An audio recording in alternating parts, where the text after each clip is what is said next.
And welcome back, everyone, to the Educated Spirit Healing Center. And today's episode and today's webinar is going to be about esotericism, herbal medicine, that includes hallucinations in there, and also medicine, the art of healing through the body.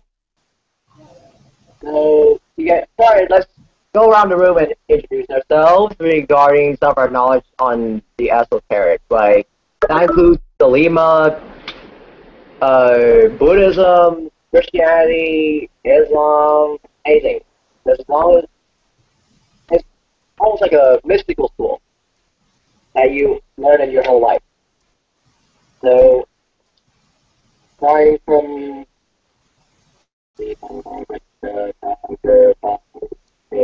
okay, never mind, I'll start first then.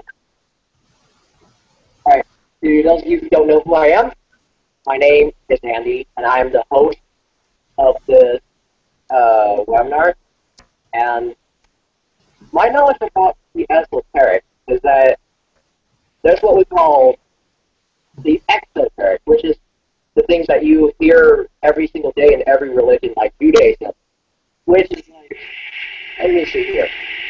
Like, for example, you chant the name of God or you pray certain rosaries. However, there's an esoteric meaning behind every single action that you do in the Torah.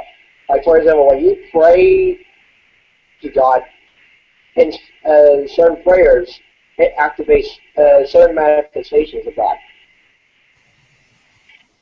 in such a way that you, from one particular form of God, you transfer into something else. Buddhism or the Lima, they also have something similar to that. The only difference is the audience that we're going to be speaking to. That is basically what I can tell you guys in a nutshell. So, Deanna, you're next. Tell us something about the esoteric or about religious knowledge that you have came in contact with. Well, even though I come from a Jewish family, I just never even, I've never believed in medicine in the first place, and I don't really follow my own religion. And I strongly believe that there's always an alternative solution to every problem, that it's not always black and white as it looks. It's not wrong or right.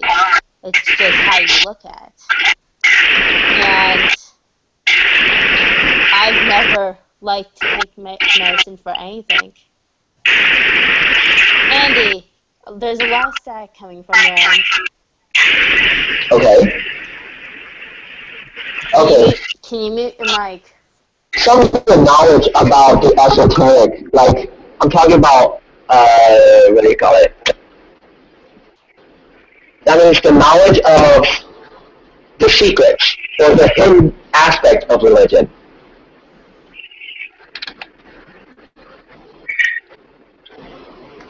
I think in that case, everyone has to find their own truth, per se. Because one person's answer is another person's question. Okay. So what about you, Sherman, since you just got here first? Can you unmute yourself? What?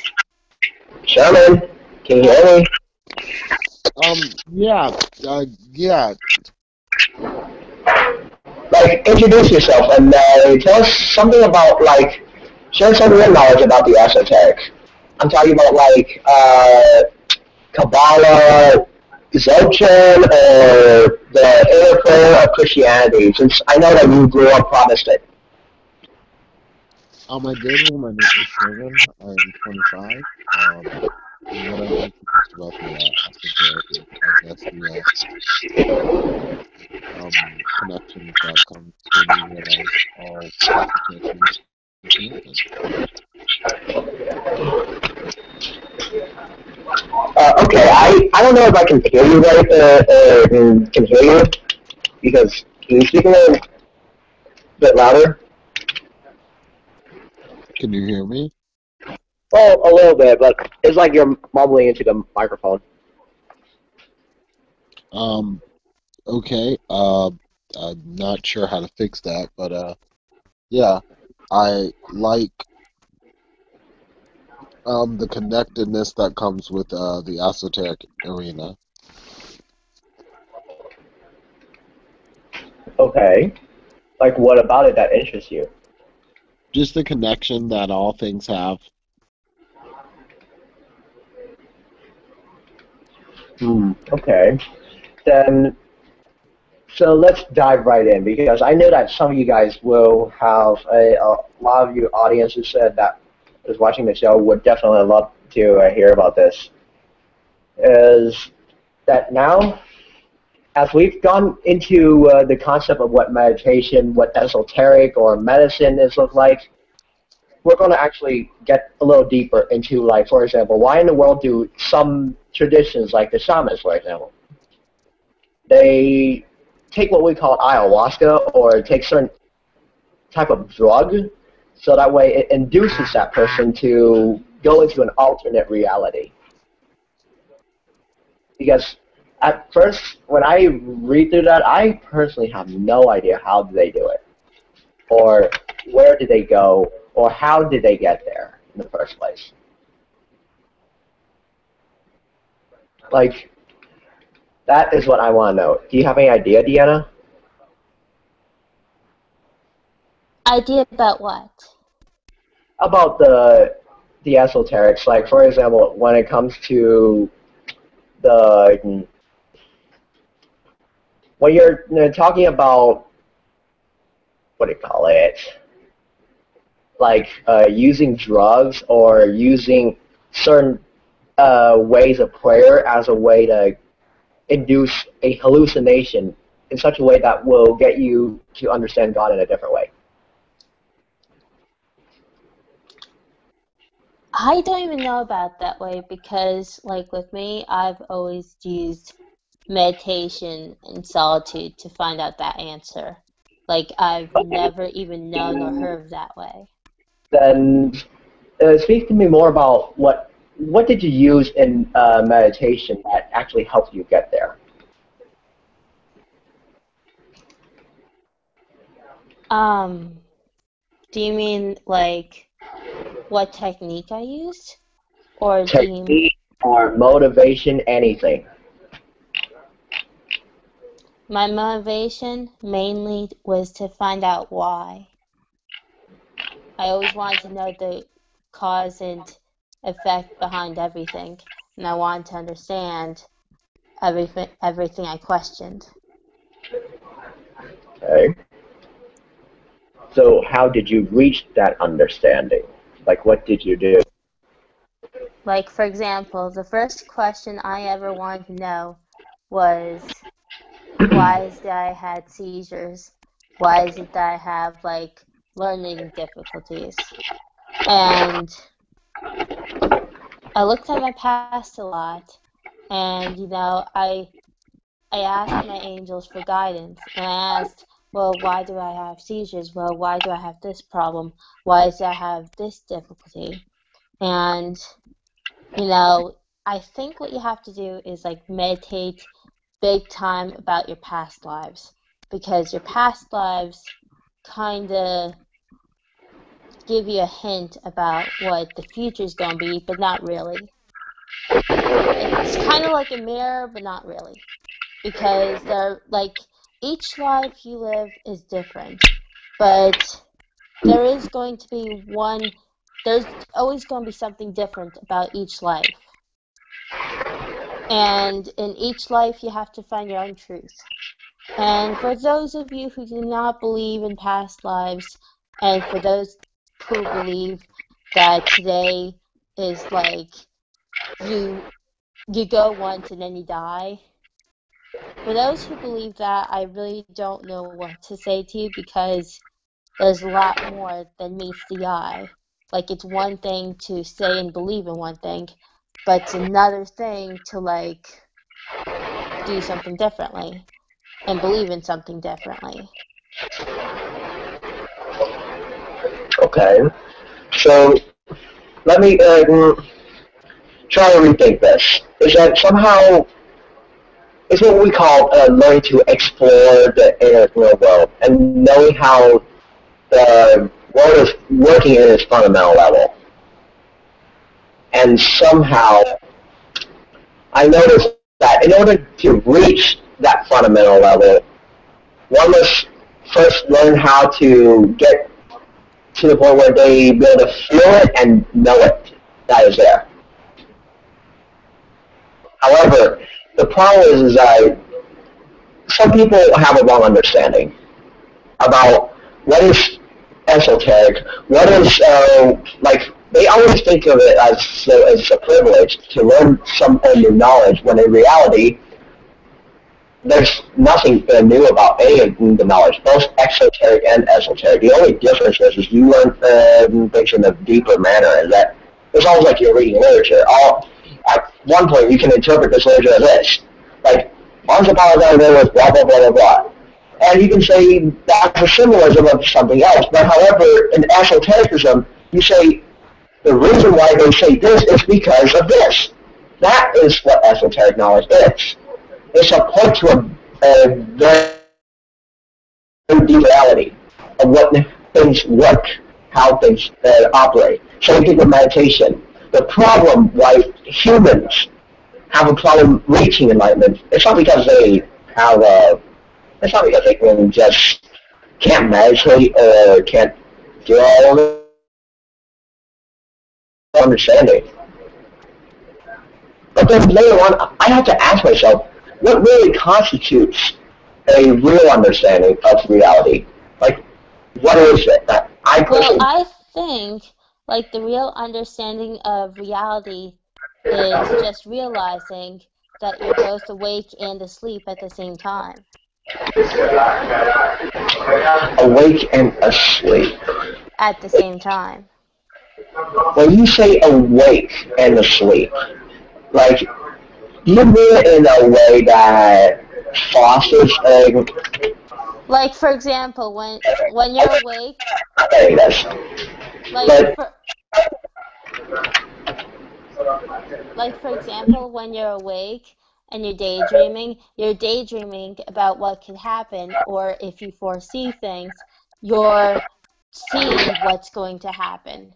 So while you're awake, you can be dreaming. And then when you sleep, you can be dreaming, but you can be awake in your sleep. Okay. But then... Hello, AJ. Hey, AJ. Welcome back. It's been a long time. And we're, in fact, engaging in our little conversation about esotericism here, about secret knowledge in any religion. So do you have... can you help us out here? Because a lot of people have a misunderstanding of what the esoteric is. Like, I know for sure, esoteric Christianity has a lot of different layers. It's by nature a secret religion. Can you, explain to the audience what happens when one were to take the esoteric knowledge of what the Holy Spirit is, for example? Esoteric can mean a lot. It can mean different things when it comes to spirituality as a whole, though. So we have Christian. It could be esoteric in the Bible. It could be a whole. A good way would be to look it up. Have you guys looked up the word? Personally, when it comes to esotericism, I'm just talking about the dark, sometimes the deep definition of what the Holy Spirit, Jesus, or resurrection is.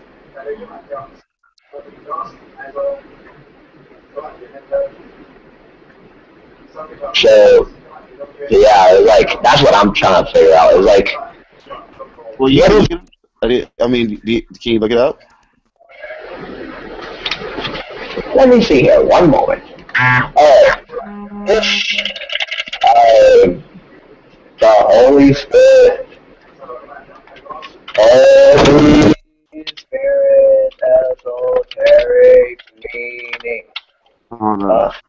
Holy Spirit, esoteric meaning. Because I just might as well just use it as a way that can just say it's that Holy Spirit is just nothing more than just a kundalini, which many people can they can interpret that in different ways. Hold on, I'm looking at that now.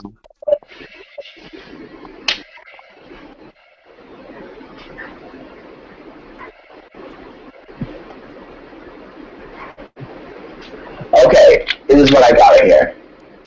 In patriarchal religion, the outward or exoteric image of the divine is presented in masculine form. The feminine image of the divine does not disappear, however, but she is veiled. In Christianity, the Holy Spirit, the Puma Hagion, corresponding to the Rosh, is grammatically neutral, but is represented by the dove, an ancient symbol of feminine divinity. The Gnostic Gospel of Philip asserts the feminine nature of the Holy Spirit, claiming that Mary did not conceive by the Holy Spirit, but when did a woman ever conceive by a woman? Mary is a virgin whom no power defiled. John 16 says, Jesus promised us that the Paraclete, the Comforter and Advocate, will be with us while he is away. The dove, as an image of the Holy Spirit, is particularly associated with the Blessed Virgin. Refers to the Jewish understanding of the presence of God when two or more are gathered to read the Torah. Alright, so here's what I noticed. The Father. The reason why people call the Father, or God the Father, is because the Father is always like the nameless one. The one that manifests all things, the beginner. The Holy Spirit, which is it's almost like chaos, where the feminine aspect of God, where he is just chaos, where one side he's like this, and another side he looks totally different. That's who the Holy Spirit is. Not necessarily. I didn't say that the Holy Spirit was chaos at all. Matter of fact, when the Holy Spirit, actually, this is something that I wanted. Oh crap! Hold on. That I wanted to mention the other day, and wasn't mentioned. When he was talking about understanding, like the kundalini can only be done one way. Kind of weird. Kundalini, I was really. Your voice is dropping, so therefore, like, the audience might not be able to hear you. Hold on, what? Okay, that's a lot better now. Try speaking like that, because a moment ago your voice is dropping. Okay, sorry, I had to clean up a school. The Holy Spirit, when they were talking about Kundalini, that there was only one to really raise it, it would be kind of weird. Because the Holy Spirit, whenever he interacts with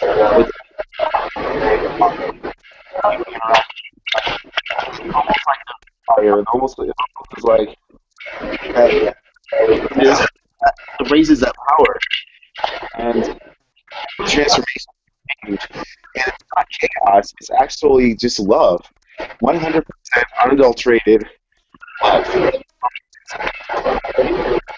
Every single part of the body, and all bad is sort of. Yeah.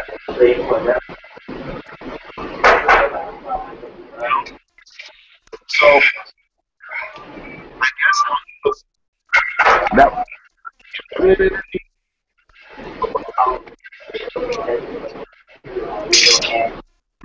I guess one of the last hangouts.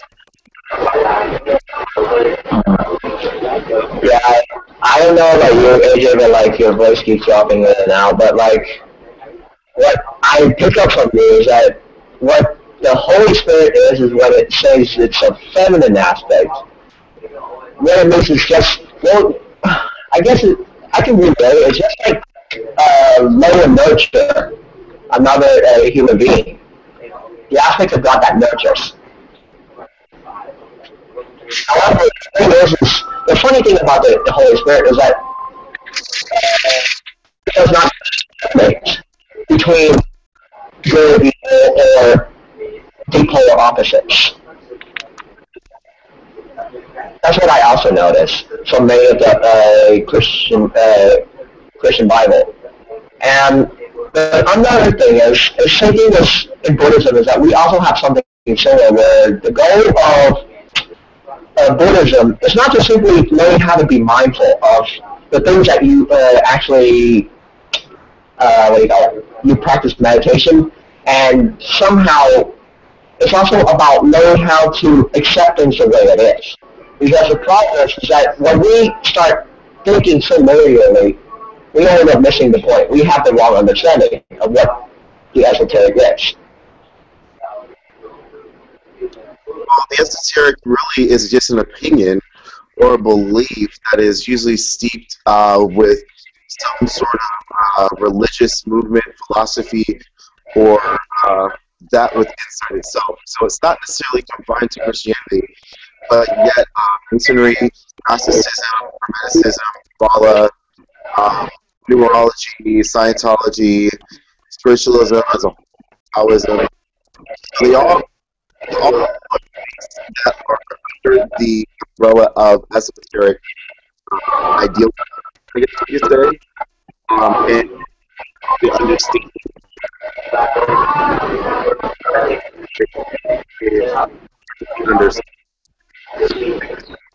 actually describe it. Okay. And so, like, the thing that I can personally try to go back to understanding now is meditation. Because meditation is just simply, there's many different aspects of how you do it. If you pay attention to your breath, just doing that. That is my nature. Trying to understand what this concept Buddhists call it emptiness is. However, if you want to go a lot further than that, emptiness or impermanence or interdependence takes in a totally different form. It's, the reason why is because, like, here's what I found out. Let me read to some of you guys the Heart Sutra, which is the most popular sutra in Buddhism. Hey, here, give me one more. It's about to load up. Bum, bum, bum, bum, bum, bum, bum, bum, bum, bum, bum. All right.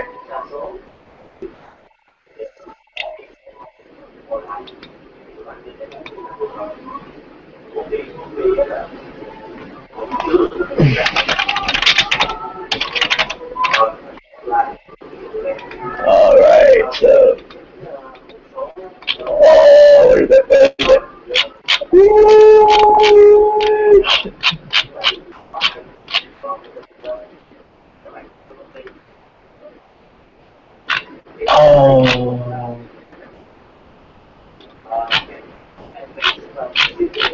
Okay.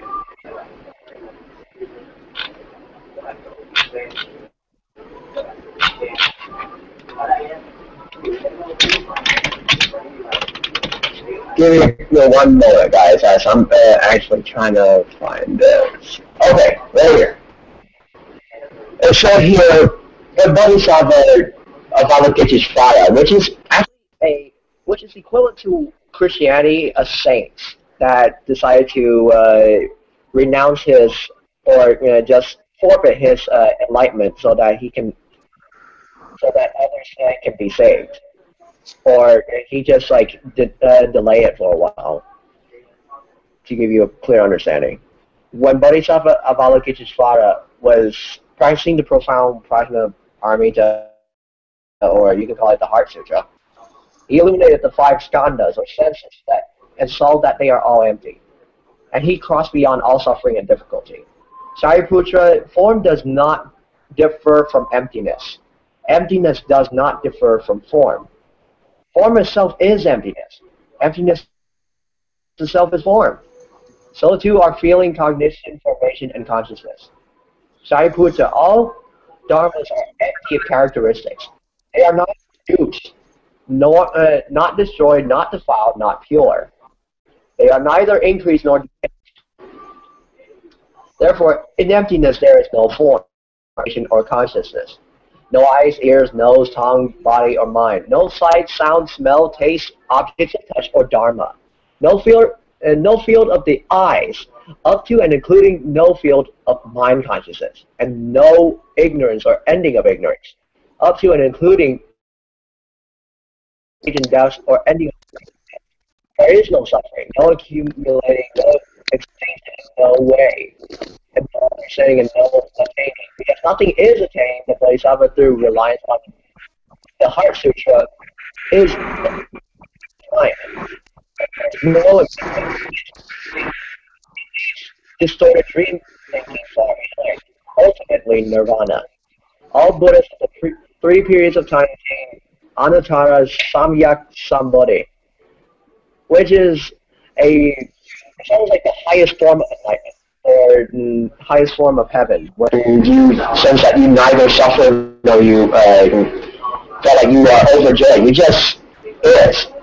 Through reliance of the Heart Sutra or Prajna Paramita. Therefore, know that Prajna Paramita is a great spiritual mantra, a great white mantra, supreme mantra, or unappealed mantra. It can remove all suffering. It is genuine and not false.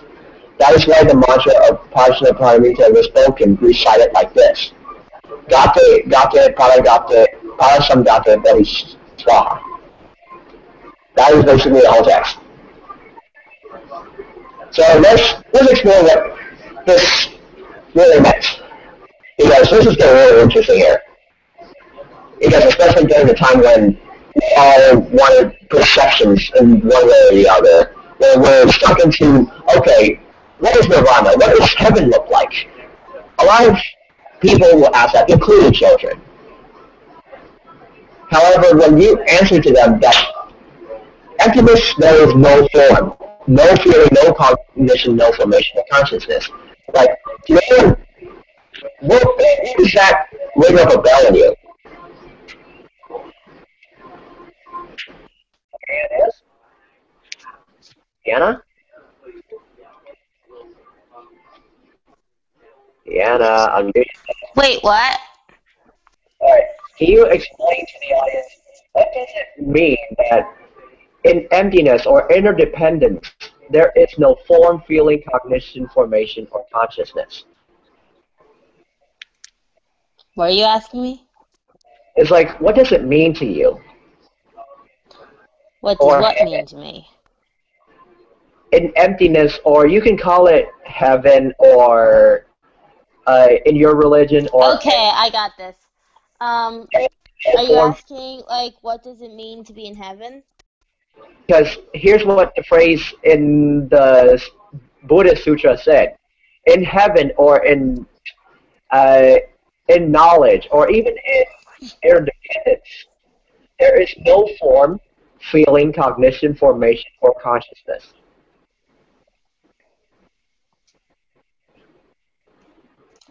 Alright, I got a surprise for all of you.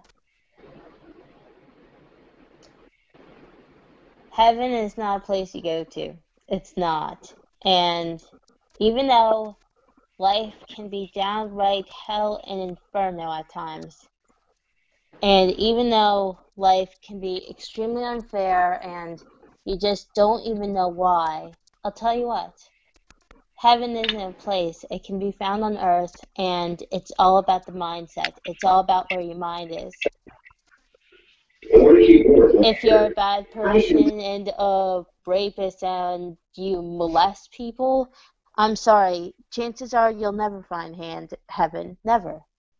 But, like, as long as you have good in your heart, as long as you know and do what's right. And as long as you're sensible of others, and as long as you have good morals, a good state of mind, then sooner or later you're going to find heaven. Whether you're dead or alive, you're going to find it. And I can tell you, once you get there, it's kind of scary at first, but then you get used to it. Like, for example, I almost died a few times. You know, a few times. I nearly died from a seizure. Actually, it wasn't just a seizure. It was a 20-minute seizure that was a grand mal that knocked me out cold and caused me to stop breathing. And that caused my heart to stop working. So I was clinically dead before. And I'm pretty sure I was dead during one of my surgeries because I remember not being attached to my body at all. And, you know, when I was in surgery, I had a choice. I don't know who it was. It probably was God, but I really don't know what it was or who it was. But there was this big light, and this voice told me, you have two choices. You can die right now, and you can send all the people you love and all the things you care about in pain and suffer, and you can leave this world right now. Or you can go back on Earth for round 2 and actually do something with your life and make a difference. You don't have to be deformed. You don't have to think negatively. All you have to do is make a difference in someone's life. And I was 14 when that happened. And I was asleep and unconscious for 3 days. And within those 3 days, I learned a lot about heaven. And yes, you get to see all the people that's there. And yes, it's white light. And yes, it has like the highest vibration you can think of. Yes, it's like walking on air. But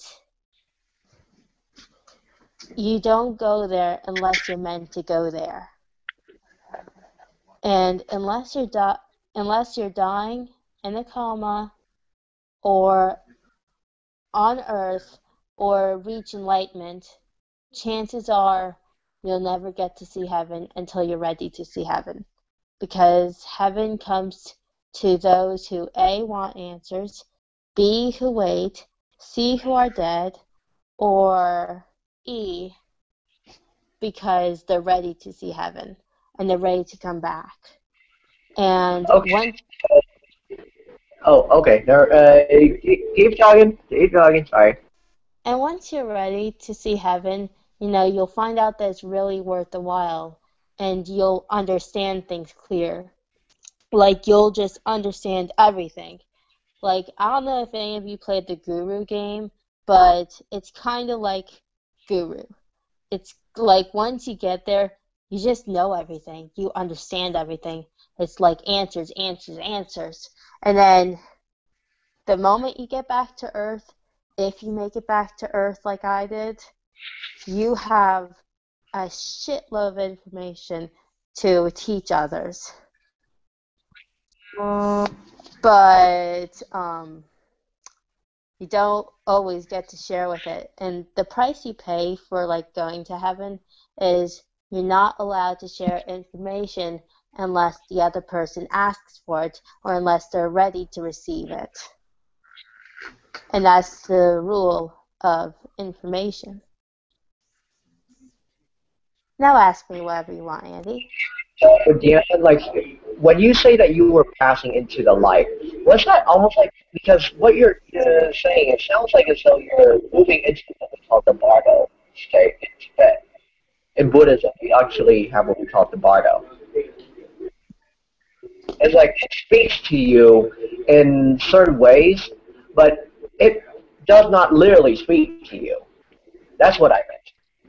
Is that it must be able to communicate with you through an emotional way, through light, or through anything. It carries a personality or information in there. And that's what happens. Is that but then I wondered, like, what type of information is it purposely trying to carry? That is what In 3 days that I was knocked out cold, like, when I tell you I was knocked out cold, I couldn't feel my body, I couldn't smell, I wasn't aware if I was breathing or not. Like, dude, when I tell you I was knocked out cold, I couldn't hear anything, couldn't feel anything, couldn't eat anything. I was knocked out cold. Okay, so can you describe to us what being knocked out cold looks like? Because the thing is what you're describing is like, it's like you're going through the first state of death, where you're going to feel like the elements are crashing upon you to the point where you don't know what's going on. You felt like you're confused. I wasn't confused. I knew exactly what I was doing and where I was going. But then you were like, I can't feel anything out there, because the dead people who are dying, they also don't feel anything outside unless they leave that body. Well, the reason why I say that you're awake and asleep at the same time is because, like, when I was knocked that cold, like, physically I couldn't feel anything, but spiritually I felt everything. And when physically I couldn't smell anything, spiritually I understood everything and knew what was going around in my surroundings, even though I couldn't open up my eyes. Did you see any angels? Yes, I did, Michael. Oh, wow. It was pretty awesome. So, like, alright, you did describe it to me. Another aspect of this, another aspect of the esoteric that we supposed to be talking about tonight, and even this is very related to hallucinations. It's that, Well, it's not a hallucination. like, when it comes to the esoteric, we also mentioned that in one of the bardos say, you're going to meet one of your angels. So, anyone can describe to us about that? I can. But, anyone else before me, since Andy left? He left. Oh, wait, never mind. Andy, are you asking me first, or, like, should I let someone else answer? Because, like, I feel like I can answer this question, but if someone else has a better answer. Laura or Sherman ever saw people dying before, or ever had a vision of being dead before, then yes, that would be fine. That's definitely valid, because the thing is, I'm actually looking to understand this, so that way, whenever someone were to, like, if you were to teach the Tibetan Book of the Dead to a living person, you're going to have to show them exactly it's going on in your head from the outside point of view, but also from the inside view of that, from that dead person's point of view. Wait, so are you asking what it's like to be dead, or how you would view someone being dead? I mean, like, help the audience understand, what does it mean when you... When I'm what? Like when you were going through that numbness that you were talking about. Or anyone? Well, what it's like to go through that numbness, it's like, okay, picture all of your energy being drained out of your body. Like, all your energy being drained out. And you're just lying there. And, like, slowly but surely, you lose sight of everything. And you see everything kind of flash before your eyes. But then after it finishes flashing, then you see this giant white light. And while all this is happening in your mind, you know, your nerves disconnect, your brain stops receiving information, you lose consciousness, so you can't hear anything. It's like it's like having a giant set of headphones put on your ears and being disconnected from every single 5 sense that you have. You can't hear, you can't smell, you can't touch, you can't taste. You can't smell, can't touch, and can't taste.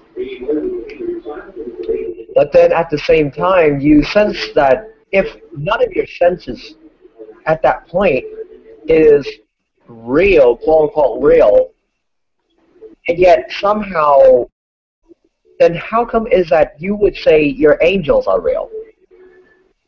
That is Because what I saw them. I saw them, their energy. They're there, they're real. Because, like, the energy that they give off, it's, like, unbelievably light.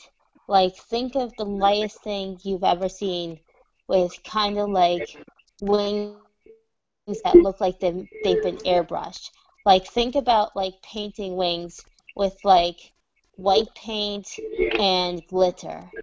And think about, like, kind of like a curtain or like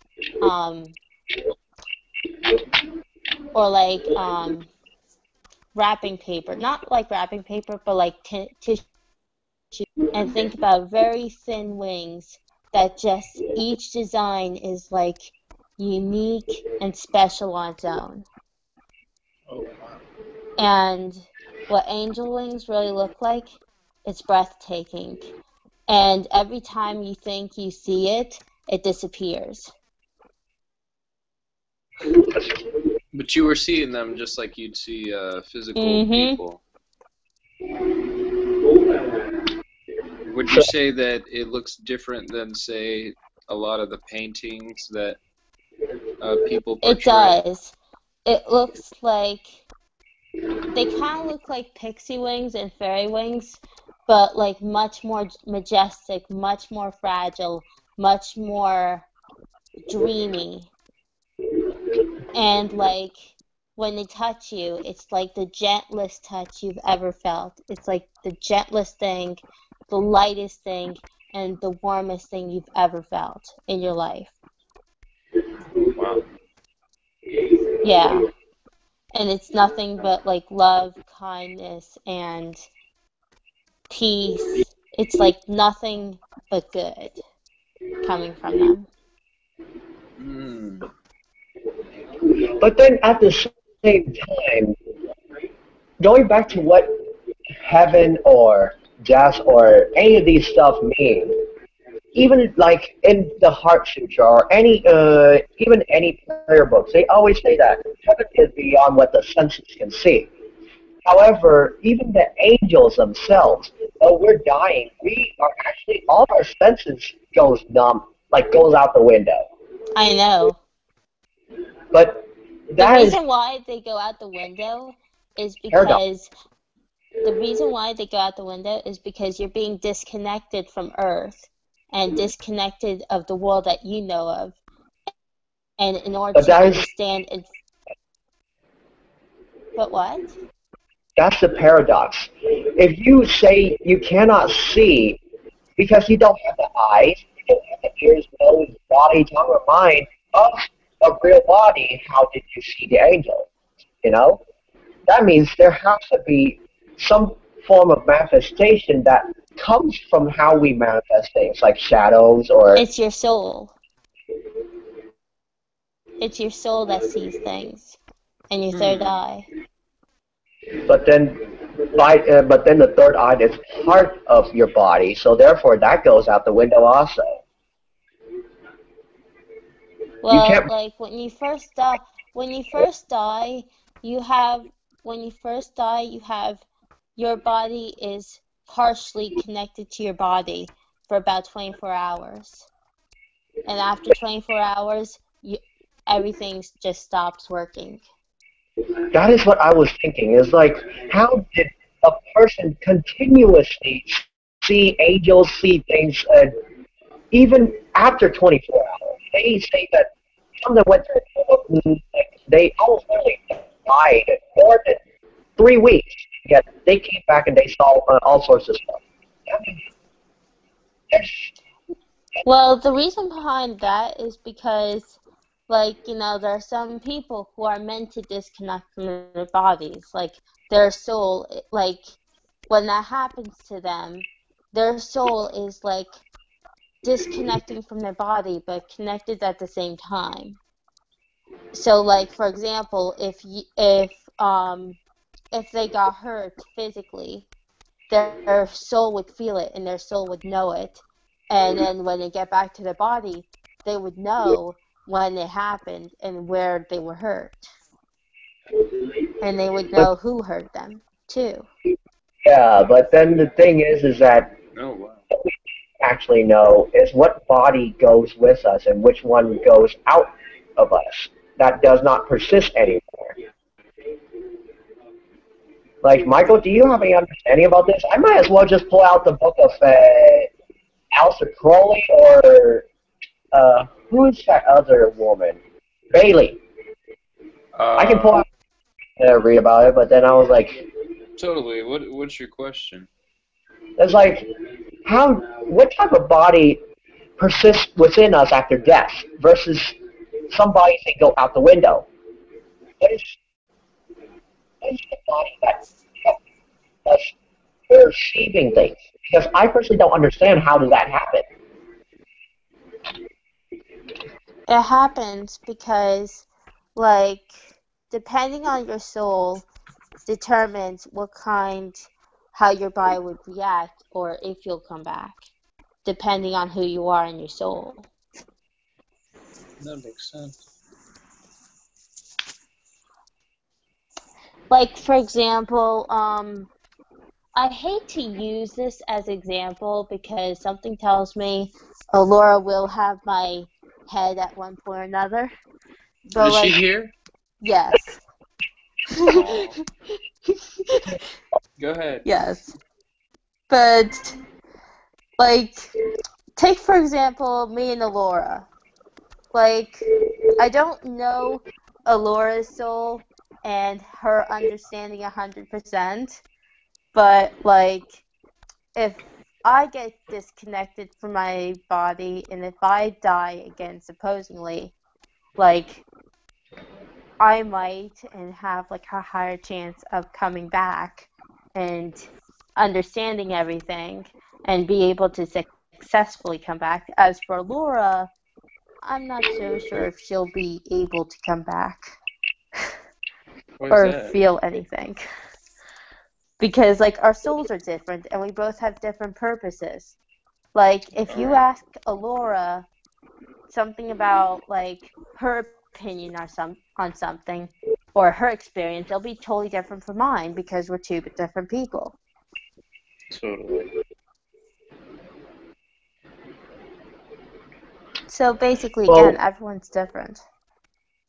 Oh, okay. That makes sense. Well, hey, you guys are lucky because I just found out. I actually bought the book of Alice Bailey, Esoteric Psychology. This is what she said.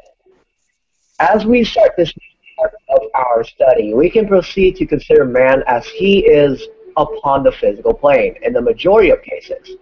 Speaking from a broad generalization, we could say that human beings are. Number one, the few who are under the influence of their souls, they rapidly becoming susceptible to this influence.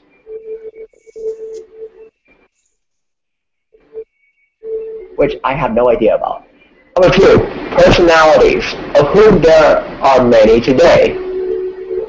Number three, the vast number of people who are awakening to mental consciousness. And number four, the great mass of humanity, who are the unawakened human beings, and the bulk of the population of the world. Any phase of quality of the civilization, it's the only thing that can in any way be conditioned by the Great White Lodge. Members of the Lodge are only committed to work with the emerging qualitative aspect of the divine nature. So let's look over to this book real quick and let's talk about what Alice Bailey is trying to talk about. Because things is, you have these people who are under the influence of souls. Well, back at the beginning of sex anyway. Like, do you have any understanding, Michael, about this? About what? About the few people who are under the influence of their souls. This is from Alice with esoteric psychology. I'm not sure, man. Deanna might have a better answer than mine. Alright, try me. What are you trying to ask? The few people who are under the influence of their souls, who are rapidly... What do you mean under the influence of their souls?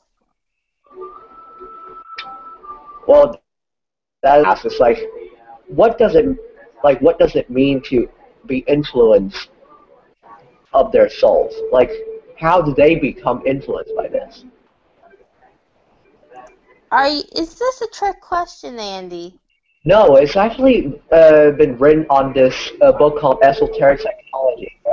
Well, that just sounds like they're shitting bricks, because, like, that is extremely complicated, and I don't even know where they get that from, because, like, how can you be under the influence of your soul when your soul makes you who you are? Because here's what I found out. When I read some of the Buddhist sutras and even the Judaism, I found out that the soul, sometimes we might call it the identity, does not exist. Solely as like an identity that is eternal, because it is susceptible to change.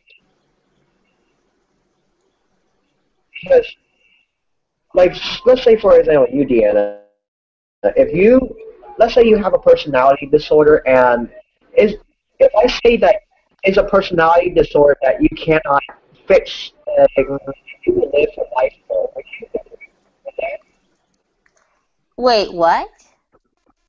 If I were to tell you that if you have a personality disorder that makes you want to go and hurt others, or it's psychopathy, wouldn't you say that? Wouldn't you say that personality disorder is a personality disorder that you cannot cure or manage? I'm sorry, your voice was fading out. That a personality disorder is what? Cannot be cured. I have a feeling, I don't know for sure, but I have a feeling it's possible for it to be cured, because, you know, I found out,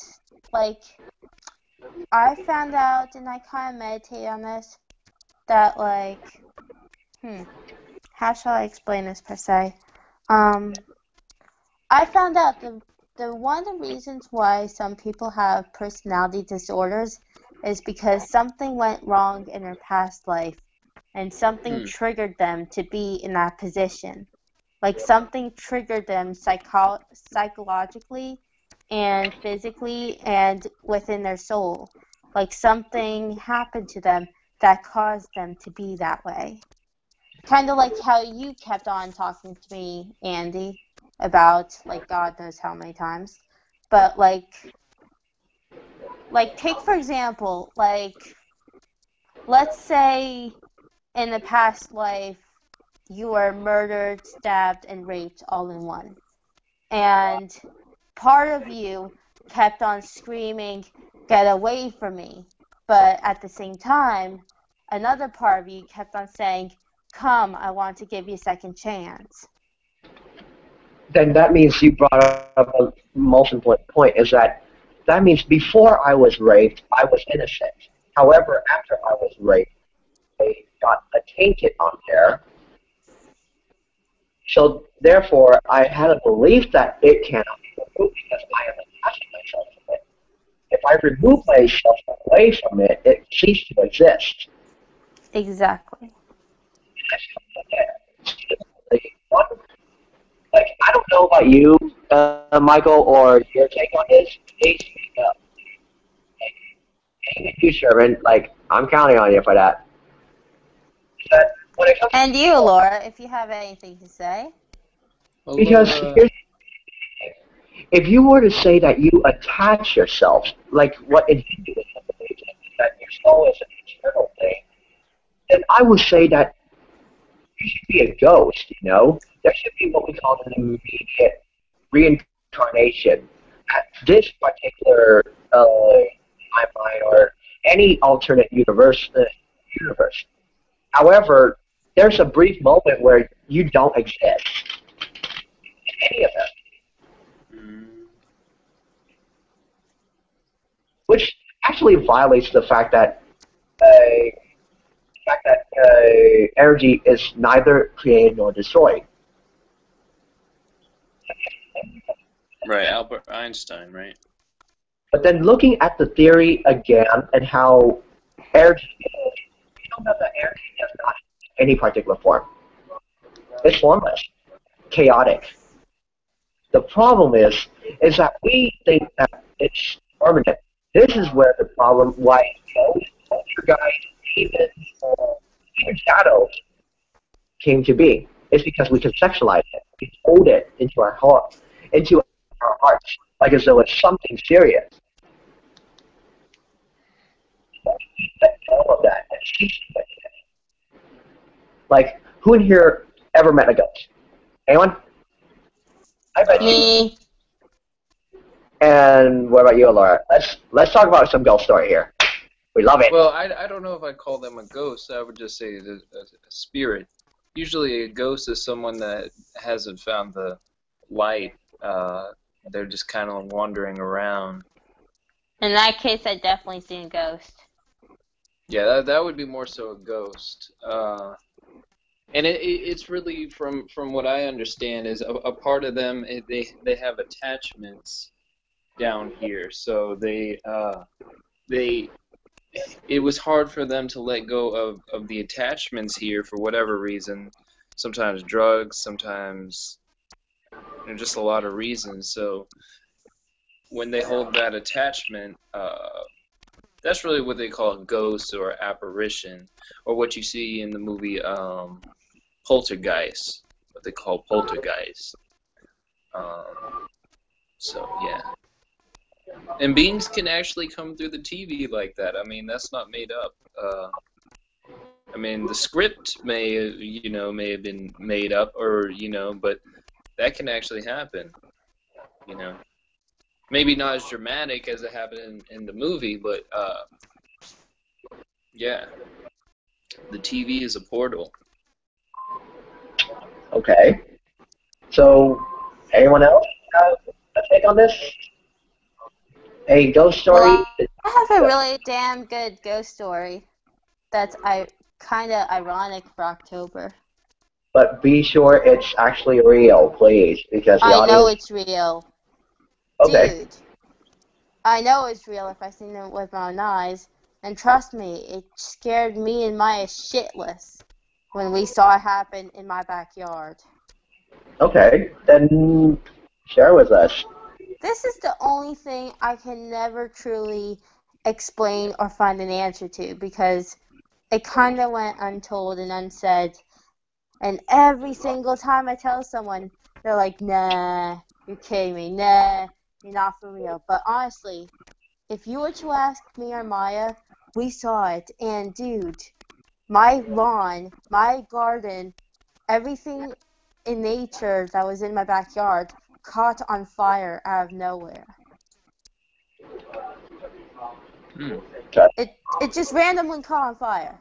So, okay, I'm not exaggerating whatsoever, and I know it will sound like I'm exaggerating because y'all weren't there, and trust me, we weren't high either. Keep in mind, when I saw this, I was 16 and Maya was 14.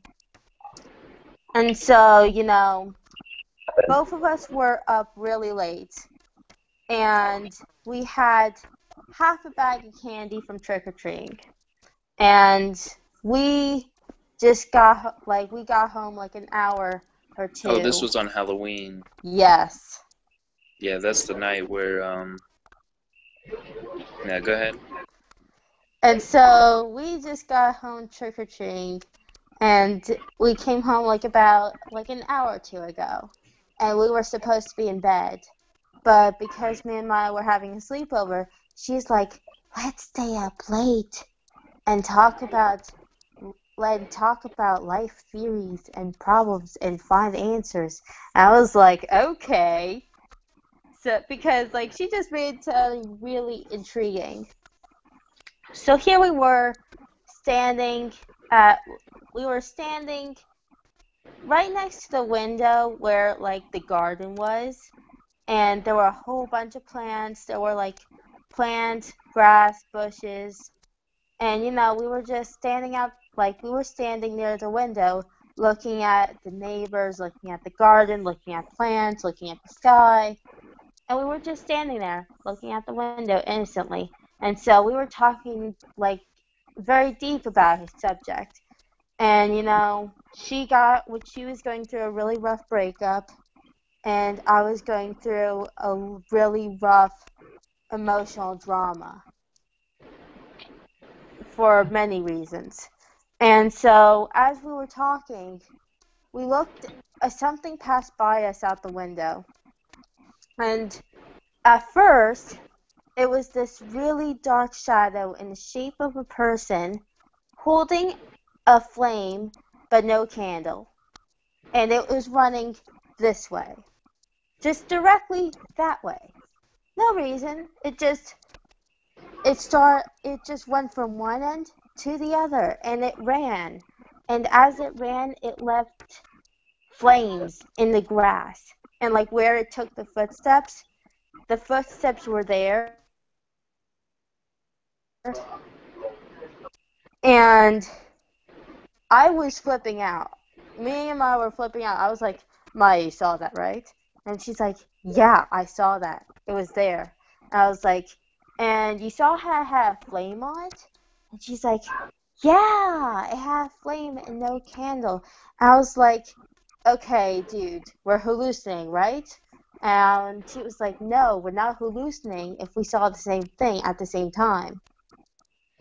And sure enough, there were burn marks in the grass from the fire that started out of nowhere. There were burn marks, ashes. The grass was burned to a crisp when it was gone. And I was like, okay, dude, I'm scared. I have no idea what to do. I don't know any healers. I don't know what to do. I don't know anything about this. I'm scared. Well, you would get a shaman for that. Yeah, I mean, or an exorcist. And well, then I there don't was even another know. figure. Shortly after that figure, there was another figure. And it was a white spirit, like a clear white spirit. And it was going the opposite direction that way. So it was just running that way, in the exact opposite direction, as if they were trying to avoid each other. And when the second figure came around, it was holding a candle but no flame. And it just looked like it was running after something for dear life. And the flames that were there before and the ashes that was there before, it left the grass like it was never burned. And it just put out the flames from the other soul. Both of them took on the form of a human. Both of them, I could not tell if it was a boy or a girl. But they were human-shaped. And they ran across my yard. Do you think that they lived physical lives before? I have no idea, because we saw this in under a minute. It just came and left. And I never saw them again. Alright, so going back to what we were talking about regarding, what do you call it? The ghost figure. Yeah, that would be more so a ghost. Take for example, an angel or a demon. Maybe it could have been both. Reason why a spirit considered an angel or a demon is. Well, angels and demons usually don't work together. But here's That's the what thing: Maya said. the spirits. The thing is, they're just different intentions. Intentions are neither good nor bad. The reason why they give out the way it is because it resonates with certain energies that we don't resonate with. Like, for example, let's take a demon. The reason why a demon we approach spirit is because we're not used to violence. We're not used. We're being an animal that used to love. We're No, not go used ahead. to. We're not used to killing, murder, or or any of that. Angels, they're almost like a higher level of us. They don't know what loss is from our end, but all they know is love. Reason why these beings have so much power over us. However, they are jealous of us for a reason. Because out of all the beings in every single different realm, it doesn't. You're an animal, you're a hungry ghost, or even a poltergeist, or even like a god. One thing is certain: you're not anywhere. Why? Because first off, human beings have the ability to think why. We know how to ask, how does things work? We question. That is what makes it. And that's why a lot of beings, they are jealous of us for a reason. However, we should not take into the consideration that one should try to destroy the humans or banish those guys away from our homes. Even succubus. Sometimes you have to banish them, Andy. Time that I only banish a ghost or a person to banish a ghost is only whenever that you tried everything to negotiate with it, but it still refuses, to give in, to negotiate with you. That's when you banish it. Yeah. Sometimes if the presence is very heavy and very strong and you're getting chills down your spine and you feel it touching you, sometimes you have to banish it. Well, for you guys, like, I truly understand why you guys would banish it. First off, it's too strong for you. And second of all, you're not resonating enough with it. When you're resonating enough and you love all beings, you will talk to them like a regular human. It's weird. They interact with you just like humans. The only difference is that they just lack the fact that they're asking questions. You are the master that is asking them the question. Like, let's take, for example, Deanna's shadow, for example.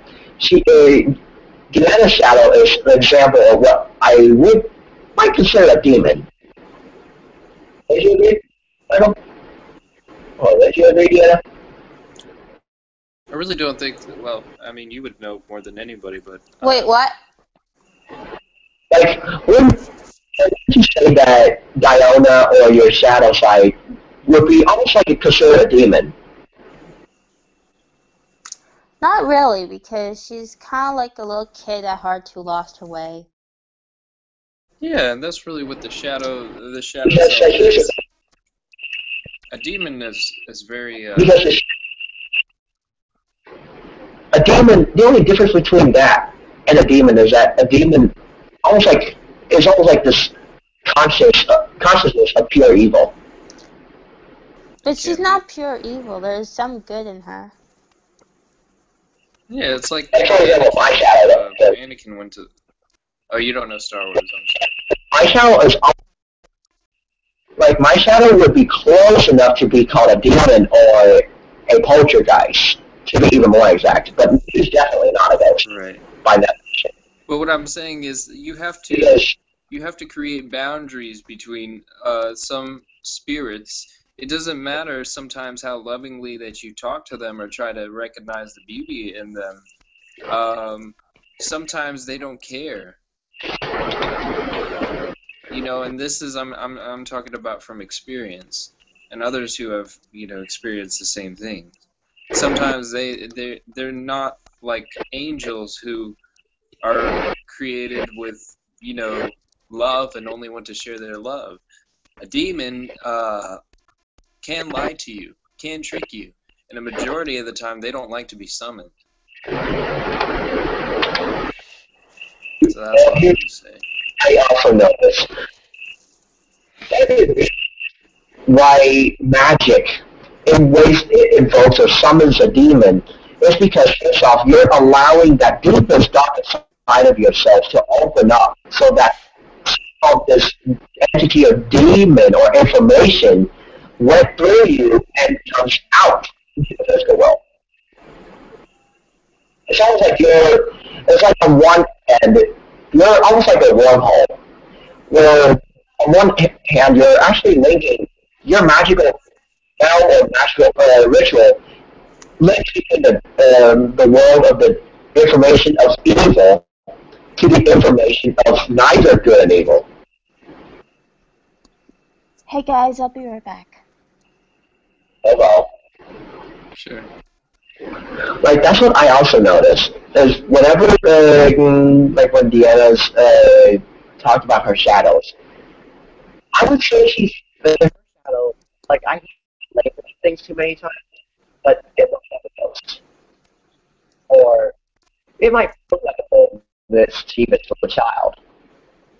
However, there's a really, really amazing thing about beings, about any form of ghost, or demons, or even humans, or even animals, is that when you speak to it like a human, when you speak to it with emotions and with intentions, they listen to you. They understand you. However, they can't question back at you. That's the only thing that they cannot do. It twins you. Interesting. Tells you enough. Like, for example, if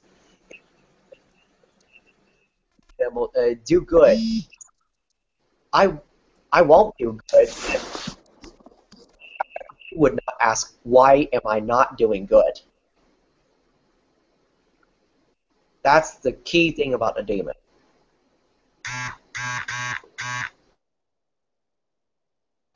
Even angels, same thing.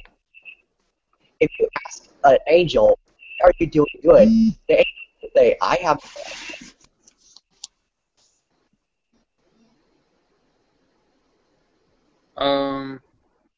Just depends. What are have you ever experienced? Well, I mean, of course you know they're there. Have you ever met an angel before, or communicated Me? with one? I'm talking to Andy. Oh. I personally did experience some angels. Like, I did experience a ghost once when I was like her shadow as a ghost once. As a poltergeist, to be even more exact, because poltergeist very mischievous problems. However, here's what I noticed: is that whenever you saw in any different scenarios, like human, listen, you show empathy to them. You start asking questions so that way you care for them. They will stop what they're doing. Really cling too much onto that negative themselves to exist.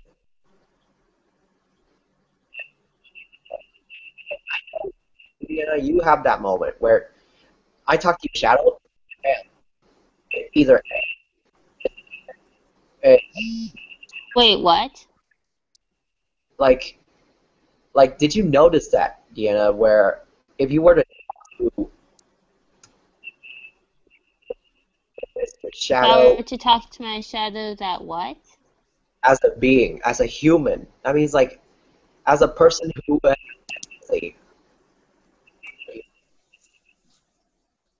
notice how your shadow changes his mood together.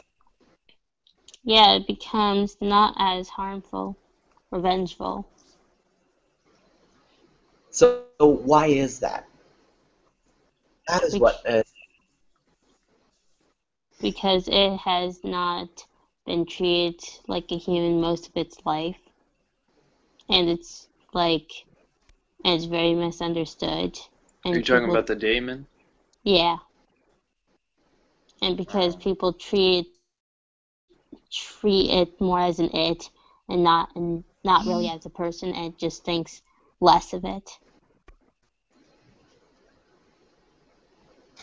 Because here's what intriguing. And that's already good enough. Well, when I can barely hear you. Speak up. the moment I start talking to your shadow and I say, Diona, you are a human. I understand you have it and done. You're still a human. Just because I learned to say that, just because I learned to, like, for example, read Bardo to, like, for example, a dead spirit in Colorado where it lingers on, and I kept my resistance about it, somehow that spirit or that demon went away.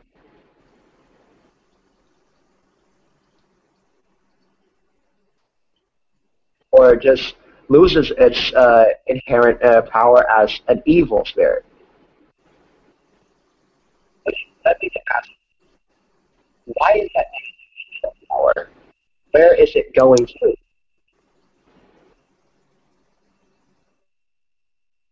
What do you mean? I mean, like, how is that a spirit loses its power to commit evil deeds when in reality, all that is, like, how is it that they only, like, loses their ability to commit evil? Like, a demon can't do wrong to you anymore, or your shadow cannot, like, take control of you. It's mainly because once it gets to a certain point, it moves on to the light. Moves on. But then the light. I'm still thinking here. And then once it moves to the light, somehow there's actually a transition moment between it and between that shadow or that demon or whatever it is to that light. Yeah. Once they understand, once they gain understanding, and once they're ready, and once they find out that they're no different from everyone else, and once they believe that there is no reason to cause harm, they move on to the light. Because here's what I also beginning to notice about this concept of what enlightenment, what esotericism is, and about the application to it. That the moment that a spirit understands that what it did can benefit someone else or harm, somehow the story state, somehow it's losing its power of intention to set that goal to get evil. It weakens.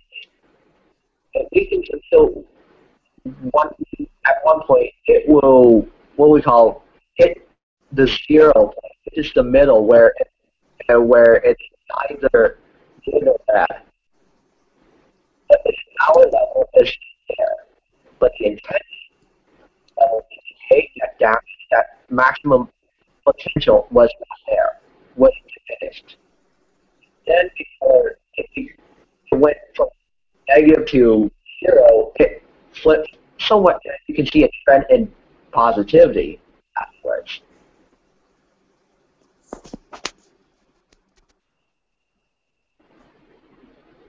Like according to the laws of physics, in order for something to go from the light to the dark, or from the dark to the light, it takes a rotation or a revolution.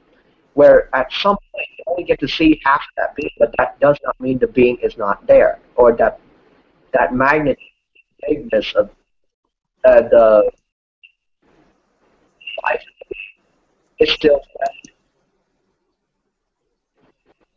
just you only get to see parts of it. Mm. Like, wouldn't you guys agree or say that is like where every human being, when they're going through a transitory state, they will always have moments of confusion. So therefore, half the time they don't even know what they're doing.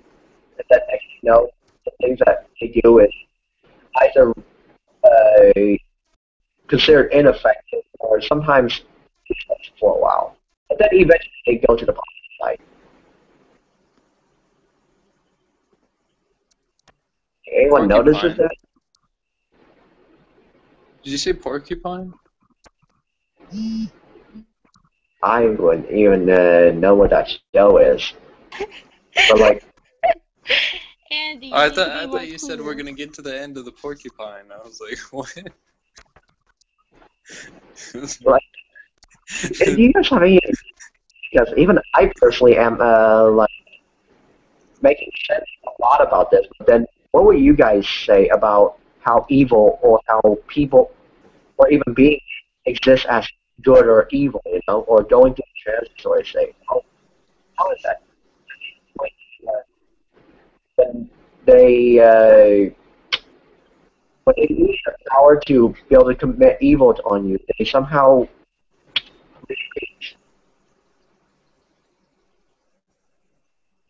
what would you guys say about this? Say Theories about or what? any like any theories or any experiences that can help you explain it? Because the thing is that's what Explain what? how a being who is usually a demonic, but then when you interact with it in a lightful way, like in a positive manner, they lose their power to commit evil, and then Well, that's they will do good. well, that's really what King Solomon. I don't know if everyone knows this, but that's one of the things to forget about King Solomon, and a lot of people appreciate his work. The Christians, the Jews, I think even the Muslims appreciate King Solomon's work, but they don't realize that what he was going to build a temple, and he communicated with angels and everything. But one of the things that people don't know is that he actually used the power of God, so to speak, to communicate or control demons, as well as angels, in order to, well, not control angels, but work with angels in order to build this temple. And so one of the things with Solomon is that you can take from that is really, in a sense, in a human sense, trying to see the light in the darkness, and if you will, but you know that it is important to, of course, have boundaries. But you're able to see the light in the darkness. You're kind of like I know Deanna hasn't seen Star Wars, but like Luke in Return of the Jedi. You see that Anakin was once a Jedi, he became Darth Vader.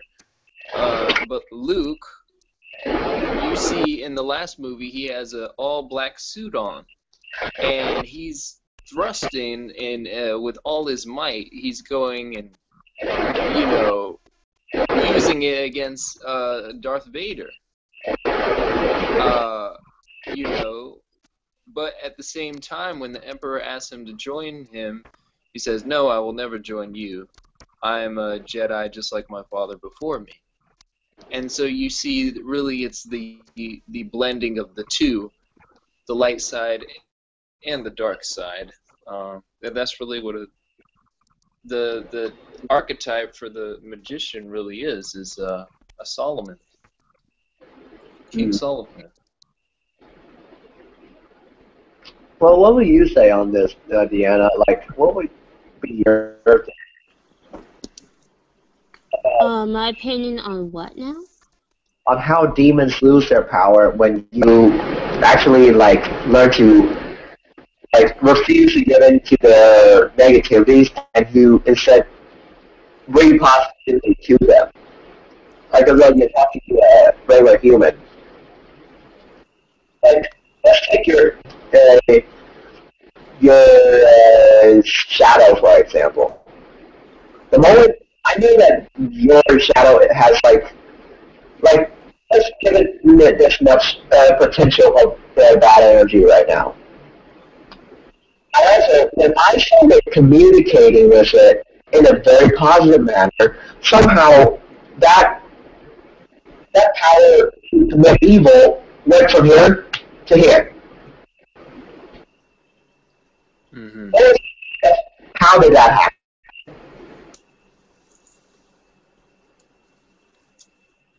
Like how is that your shadow lost control of herself, or where she don't have anything to say or has no power over you right now?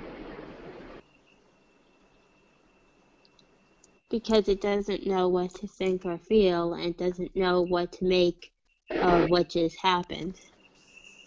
Because it's foreign to it. But then if it's foreign, then how is that that's the thing.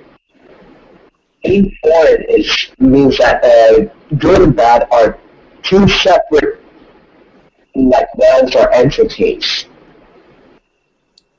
However, somehow a couple of days ago, I noticed that I heard your shadow speaking to you a couple of days. So, in other words, it somehow resurfaced.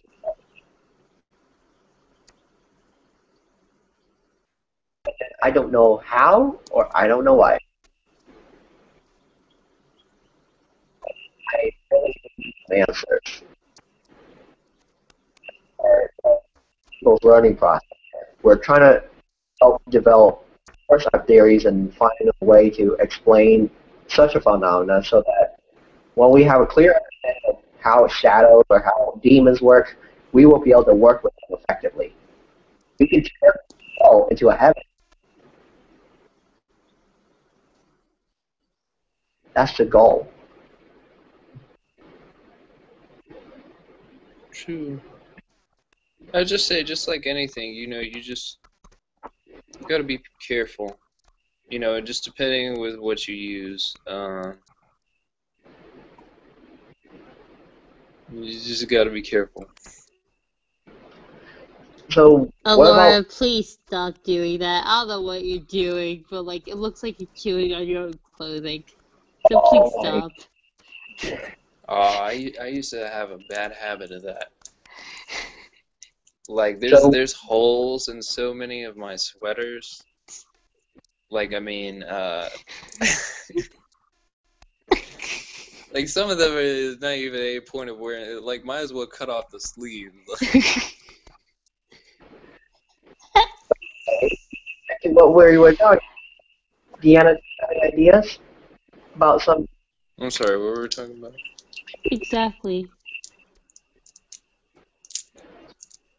Like, did you actually have a chance to ask your shadow what happened? Oh, I actually a whole thing I've been watching in it has a whole thing about if you did want to get into what you were talking about, what acknowledging your own demons. Not just acknowledging your own demons from inside, but also outside. Okay. There's an interesting story.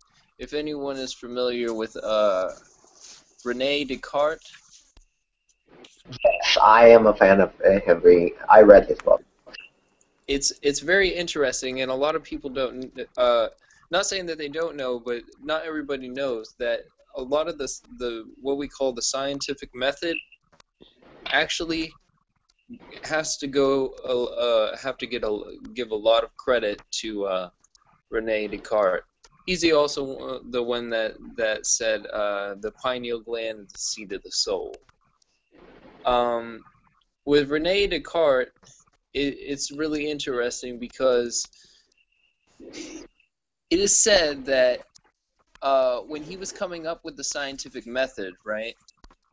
Now you can look all this up. It said that Rene Descartes had a dream, and this spirit would talk to him.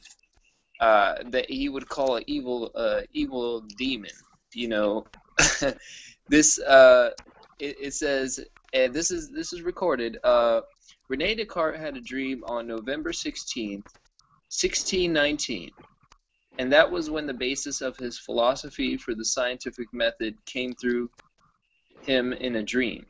Rene started having intense conversations with what he referred to as the evil demon. He started a debate with what he called the evil demon, the deceiver. He said that everything outside his brain was an illusion. Most of this stuff India and China had already figured out. He says that there's this evil demon that talks to him and lies, the deceiver.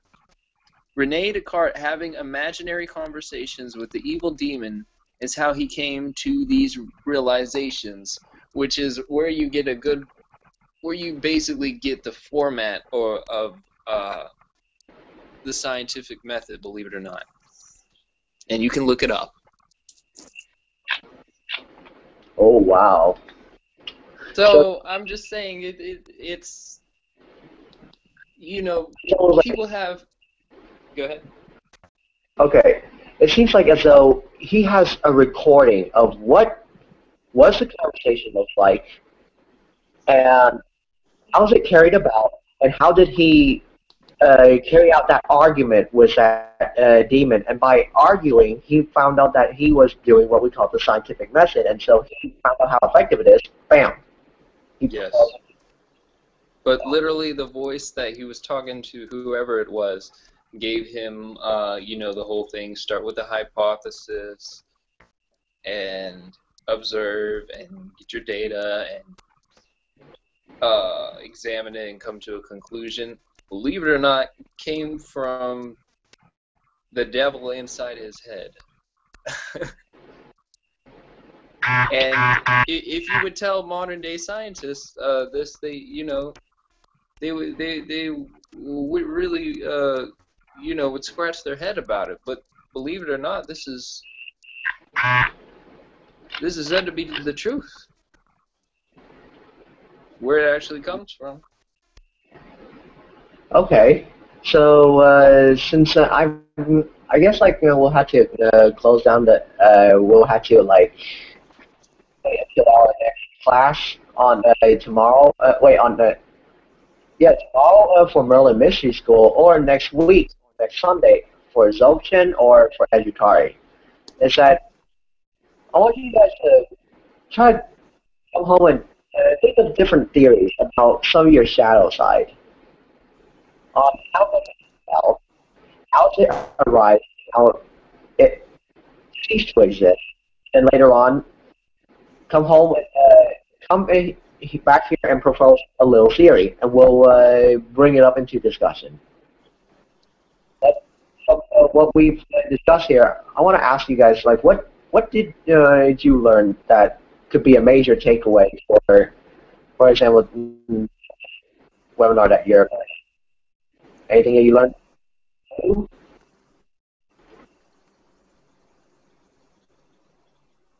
Anything that I learned new? Yeah, anything that you learned today. Oh, especially, what Deanna was saying about the going to the afterlife plane and such. That was really blowing my mind.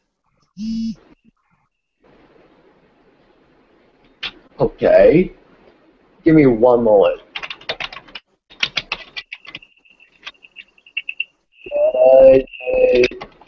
You learn something new.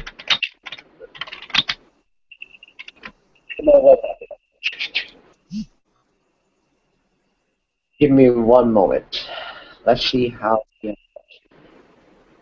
the meanwhile, did you learn anything new, Deanna, or the whole conversation today? We're going through.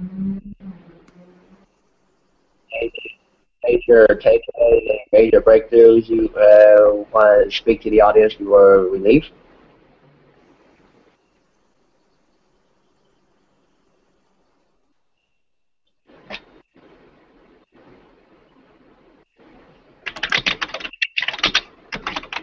Give me one moment. I'll tell her to come in.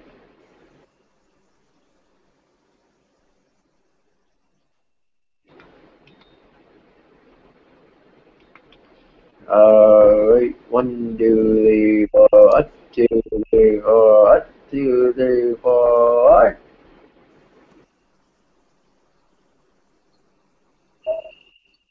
Or maybe she didn't have a chance to say. But anyway, for me, I actually learned a lot of things that are new from what you guys taught in this class, especially when you brought up the concept of what esotericism is, about how to work with shadow sides.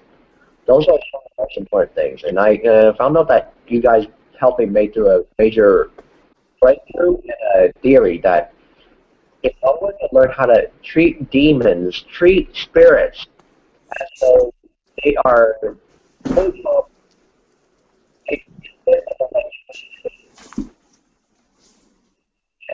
the ego is something is electricity begins to be aware of itself. No problem or whatsoever working with them. Like objectively. So to those of you who really likes coming back to this class, please feel free to check out our next link from next week.